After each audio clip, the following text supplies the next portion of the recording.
છે। ડભોઈ તાલુકાના ભાવપુરા ગામ ખાતેથી હત્યાનો બનાવ સામે આવ્યો। ડભોઈ તાલુકાના ભાવપુરા ગામે નવી નગરીમાં તારો છોકરો મારા છોકરાની વહુ સાથે બોલે છે તેમ જણાવી બુધવારની રાત્રે 10 કલાકે ખાટલો ઢાળીને આંગણામાં સૂતેલા આધેડ પર કુહાડીથી હુમલો કરી મોઢાના ભાગ પર 2 થી 3 ઘા ઝીંકી દઈ ગંભીર ઇજાઓ પહોંચાડી હતી। ત્યારે ઇજાગ્રસ્ત આધેડને વડોદરા સયાજી હોસ્પિટલ સારવાર અર્થે લઈ ગયા હતા, જ્યાં ટૂંકી સારવાર દરમિયાન તેનું મોત નીપજ્યું હતું।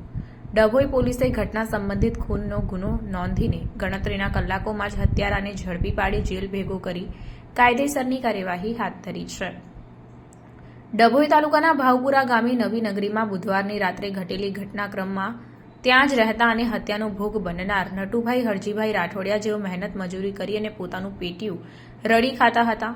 આ ઘટના સંબંધિત તેઓની પત્ની રેવાબેને ફરિયાદમાં જણાવ્યા અનુસાર તેમના પતિ નટુભાઈ ગામના પ્રકાશભાઈ પટેલને ત્યાં ખેતી માટે ટ્રેક્ટર હંકારવાનું કામ કરતા હતા અને તે જ દિવસે રાબેતા મુજબ સવારે પછી પોતાને મજૂરી કામે પહોંચી ગયા હતા। જ્યાં રેવાબેન ઘરે હતા, તેઓએ પણ જમવાનું બનાવી 11 વાગ્યાના સુમારે ભેંસો ચરાવવા માટે સીમમાં ગયા હતા।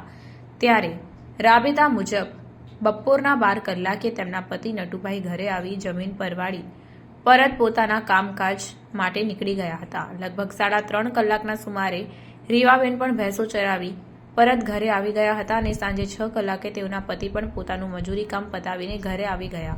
આ સમય મર્યાદામાં બીજી બાજુ તેઓની દીકરી રેખા અને જમાઈ કલ્પેશભાઈ મહેમાન ગતિ માનવા આવ્યા હતા, પરંતુ ભેંસો પૈકી પૂરતી ભેંસો ઘરે ન દેખાતા ખોવાયેલી ભેંસને શોધવા સાંજે 7 કલાકે જમાઈ રેવાબેનનો પુત્ર અને જેઠ વિનોદભાઈ સીમા ભેંસ શોધવા માટે ગયા હતા।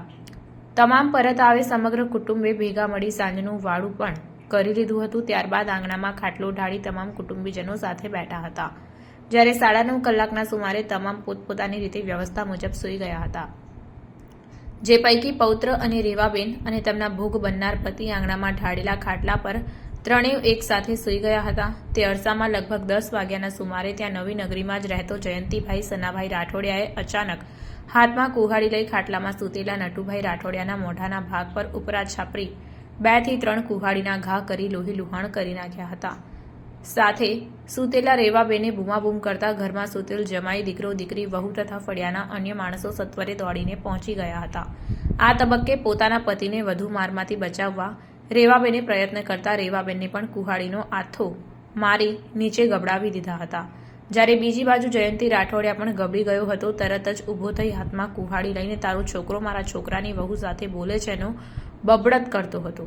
પોતાના ઘર તરફ ચાલીને નીકળી ગયો હતો। આ તબક્કે ફળિયામાં રહેતો વિજય વસાવા સત્વરે 108 ઇમરજન્સી સેવાને ફોન કરી બોલાવતા ગંભીર રીતે ઇજાગ્રસ્ત નટુભાઈને વડોદરા સયાજી હોસ્પિટલ ખાતે લઈ જવામાં આવ્યા હતા, જ્યાં ટૂંકી સારવાર દરમિયાન નટુભાઈનું મોત નીપજ્યું હતું। આ ઘટનાઓ સંબંધે ડભોઈ પોલીસે રેવાબેનની ફરિયાદ લઈ ગણતરીના કલાકોમાં જ હત્યારા જયંતિ રાઠોડિયાને ઝડપી પાડી જેલ ભેગો કરી આગળની કાયદેસરની કાર્યવાહી હાથ ધરી છે।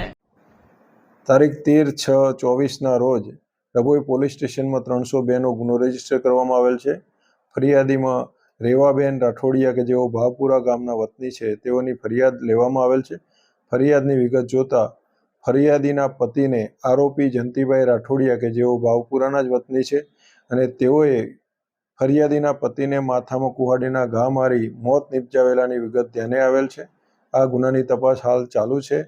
ગુનાની વિગત અને તપાસ કરતા આ ગુનાના આરોપીએ